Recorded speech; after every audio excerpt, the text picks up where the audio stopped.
on some of the grades of some of these organizations on how they treat players. And you ask, Chelsa, why is this important? Is this just what you talk about during the offseason? No.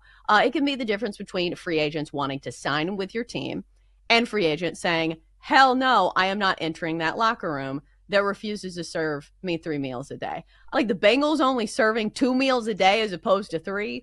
What are we doing? Like, you're an NFL franchise. You are making money. You should be serving your players all of the meals that they need, because that's the thing. It would be one thing if we are talking about like college programs and, you know, some of these teams just don't have the same budget to spend on these things. But in the NFL, in Major League Baseball, all of these professional organizations are making money hand over fist. There was no excuse.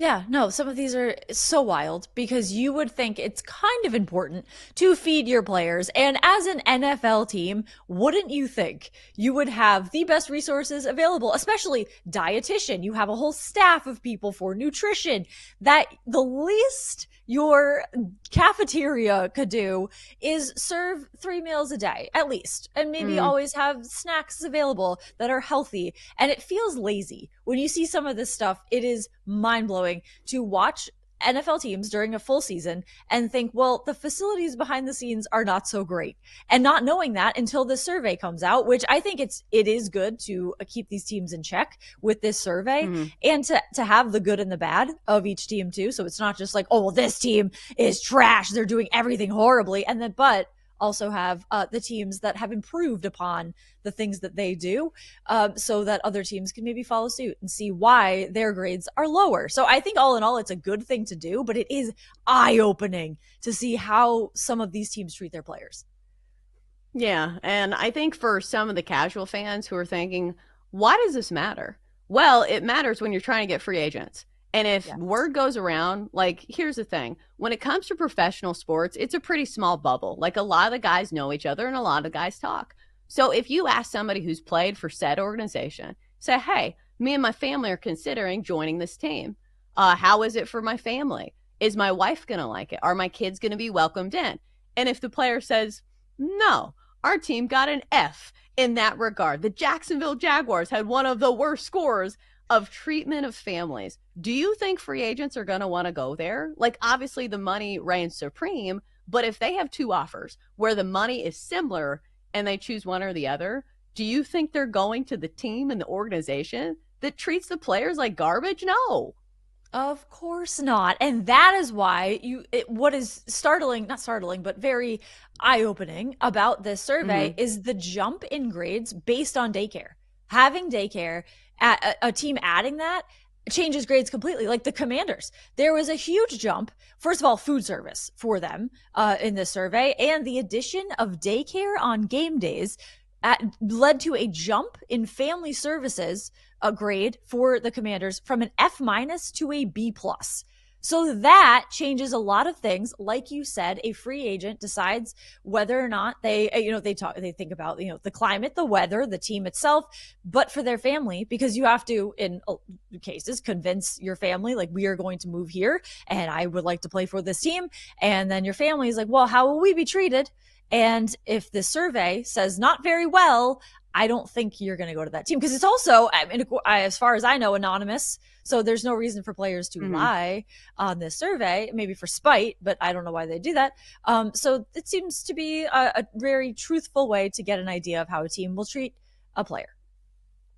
Well, and it is a stark difference. Like, I can speak from experience because my husband played 11 years in baseball, and you could tell a very different feeling when you go from a winning organization to one that is not a winning organization. So when Jake played for the Cubs, everything was done right. Even at the AAA level, they had all organic, fresh food, all of these options to where the players could eat healthy, even in the minor leagues, because these are the team's investments. Like, think about the guys at the AAA level. A lot of them are going to be in the majors one day. So they treated them like investments. Then you go across the way at like some of these other organizations. Like, it was wild to me when I saw the workout facility for the Angels. And this was a team that just, I think it was like 2 seasons later, signed Ohtani. Like, you have the face of Major League Baseball and your workout area looks worse than most colleges. Like, it was wild to me. So maybe for some of these guys who don't know any better, if you've only played for these teams and some of these, organizations that don't spend the money on players, but then you take a road trip to the Yankees and you see the clubhouse food is lobster and steak, and you're saying, wow, this is not what we get in Cincinnati. I feel like that's when it truly hits home for some of these players. Definitely. When you look around and you think, wow, this isn't normal compared to what the rest of the teams are doing. And the Angels facility might speak to how the team is on the field. So that right there which and is like, injuries. what? Right. Yes. Like that they're always too. hurt. That too. And it's a very good point about how this is an investment in your players, in your team, in the future of this team, which then in return, you get a lot back because then you win a Super Bowl and, you make more money and your team is in a better standing and you are looked upon a lot better. So it starts with this stuff. Like, as you said, firsthand seeing all of this, it really does start with this. And the steak and the lobster plays a lot into it. So it's concerning to see, like, oh yeah, with the Bengals, like, oh, there's no food at all. Like, that plays into how the play, also the vibe. Players probably maybe aren't as happy if their needs are not met, like nutritionally, then you're not. How much better in a better mood are you when you have like a really good snack? Like, your blood sugar is going to be better. You're gonna feel better. I think a lot of players probably, if there were better snacks and more available and more of a feeling of we are being invested in, then, you play better on the field. Yeah. And I think everybody can relate to this in that, people have worked in workplaces that are conducive to success and people have worked in workplaces that are not conducive to success. So we all know that feeling.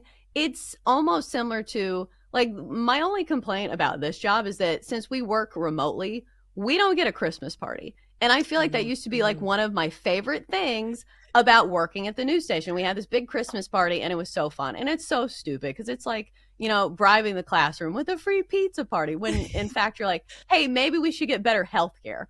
But at the end of the day, it's a fun reward and you get to mix and mingle with all of your coworkers.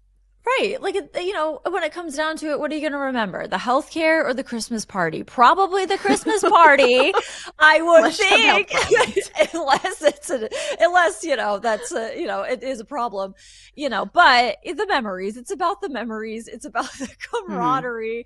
But that is a good point because it brings people together. If you're happy, then you're going to perform better. And I feel like it's, it is like Michael Scott said too, it's not about the money, it's about the perks. And if you get more perks, like facilities that are good and daycare and food and like your spread of pregame food, things are going to go well, I think, and people's mood is going to be up, which leads to better performance in all areas of your job, no matter really what you do. If your mood is better, you're going to perform better, and that goes for NFL players as well. And that's why this survey does sometimes speak volumes about where teams should improve how players are being treated and why the results on the field are what they are in many cases. Yeah, so let's get to some of these grades. So the Dolphins, the Falcons, and the Vikings all got A pluses, the top of the class, which was a little surprising to me because you would think that it's only the teams that are the best teams in the NFL that would get the best player grades. But, these aren't like the worst teams. Like, it's not super surprising. But I think if we're talking about surprising, how did the New York Jets get an F? You are in the number one media market in the country. You are a big time franchise. You have money to spend, but you get an F? Lucy, how does this happen? I mean, is this producer Zach is a Jets fan? I don't know. Would he be surprised? Survey was the dietitian. The dietitian was not retained, ended up with the Chiefs, who drastically improved in their food categories. So the Jets actively made themselves worse by getting rid of the dietitian, which I think pretty much was part of what led to the F, because the food and the daycare and all of that lifestyle stuff plays a lot into this grade. I'm not super surprised, honestly, that the Jets got an F based on the vibe around the team, based on how their fans feel about the team. I'm not super surprised. Yeah, it just feels like those franchises that are like losing franchises, they just keep losing. Like I was honestly surprised that the Browns got a C plus. Like I thought that Yeah. was high for them. It Yeah. I feels like thought if I was just blind guessing, yeah, if I was just blind guessing at these grades, I'd be like, oh, the Browns, they have to be like near the bottom, right? They actually were like kind of middle of the class. Good for them. C Yeah. plus. Yeah, C plus. Shoot Also for the moon. with the Dolphins, seeing them at A plus, I wasn't shocked because if you live in Miami, automatic A, and then if you do everything else right, A plus. So I think that that's just the baseline. So Dolphins A plus also was not surprising to me. Hmm. What about the Chiefs? I feel like the Chiefs in other years have had better grades. C minus this year? I didn't see that one coming. I guess the perk of having Taylor Swift in your suite at all the games doesn't cover up some other flaws. Yeah, that might have worn off. I think the Taylor Hmm. Swift aspect, maybe it wore off, and the Chiefs just came back down to earth as just another team. Did not win the Super Bowl, and maybe some of the behind the scenes stuff led to that. Maybe their food wasn't as good this year, or their daycare wasn't as available, or something like that. Because that it is surprising because you think a team like the Hmm. Chiefs would have the highest quality everything because they are, as you mentioned, investment in the team, probably very invested this past season in a three-peat. So they would do everything they could to put everything into the team that they could at the highest quality. And it seems like they didn't. All right. So, how about some of these scores and some of these anecdotes that we got from the NFLPA survey that just went out on the quality of life for some of these teams and some of these players? So, Lucy, I want to ask you about this one. So, the team plane for the Patriots. How is it this old? Like, here's the thing Robert Kraft is not poor. It would be Correct. one thing if you had one of those mid owners that's like, hey, we're splitting ownership with a bunch of people. No, Robert Kraft has all of the money in the world, and yet he can't give the players a good flight. What are we doing? Yeah, Chelsa, this is a little concerning.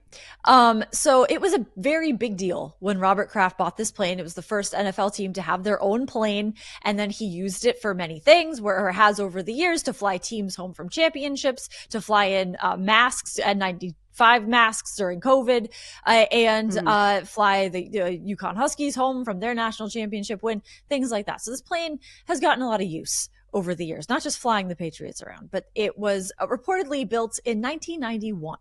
And he bought this plane in 2017. So that was now 8 years ago. When I saw that, I was like, "Oh, it's not that old." It's almost 10 years because now we're far from 2017, which is insane.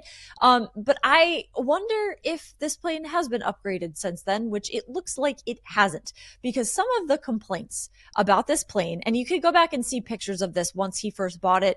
It was again a big deal around here. The Boston Globe had a full spread of the photo shoot of the plane and what it looks like inside.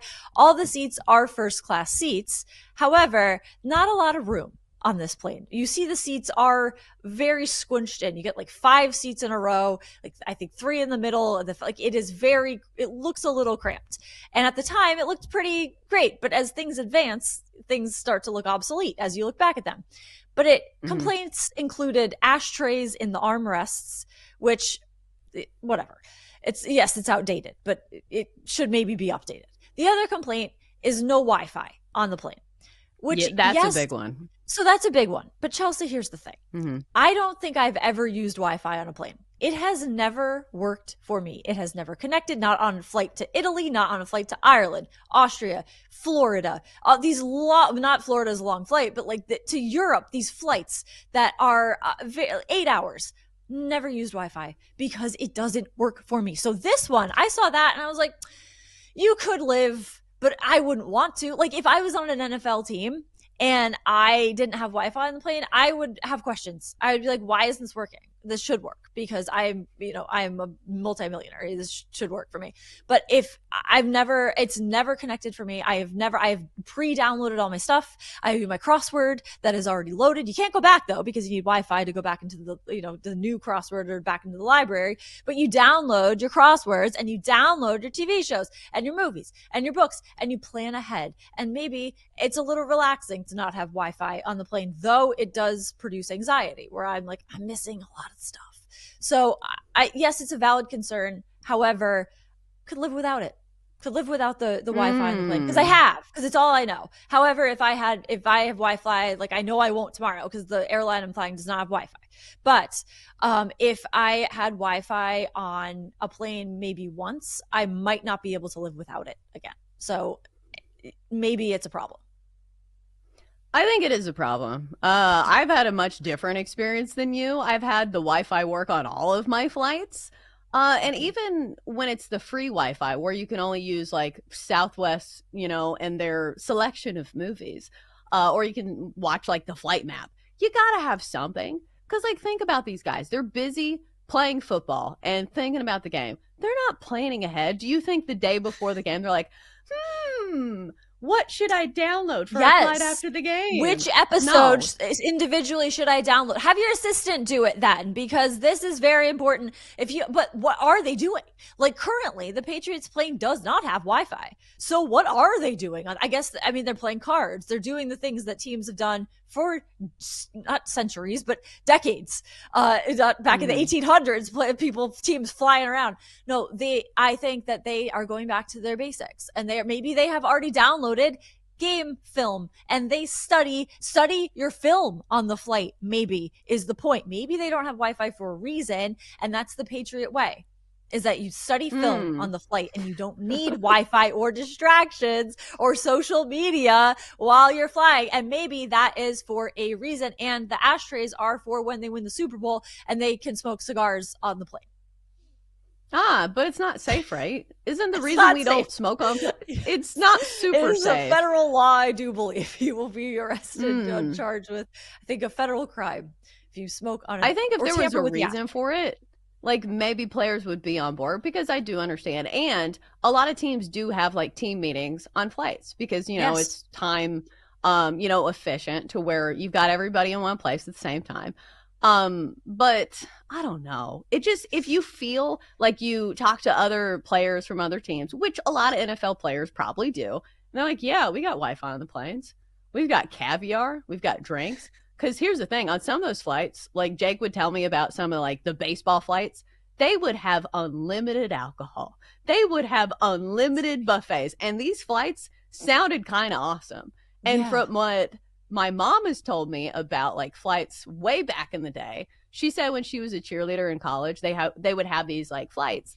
And like the waitresses were dressed as like basically Playboy bunnies, and all of the players were acting absolutely terrible. So Lucy, maybe the players need Wi-Fi, so they're not doing other things. Yeah, maybe that's a good point. And that's when people used to dress up to fly, and it was a different time, and people wearing jeans on a plane was unheard of. I mean, that's crazy. But now players do kind of dress up to fly. They have suits and everything for travel days.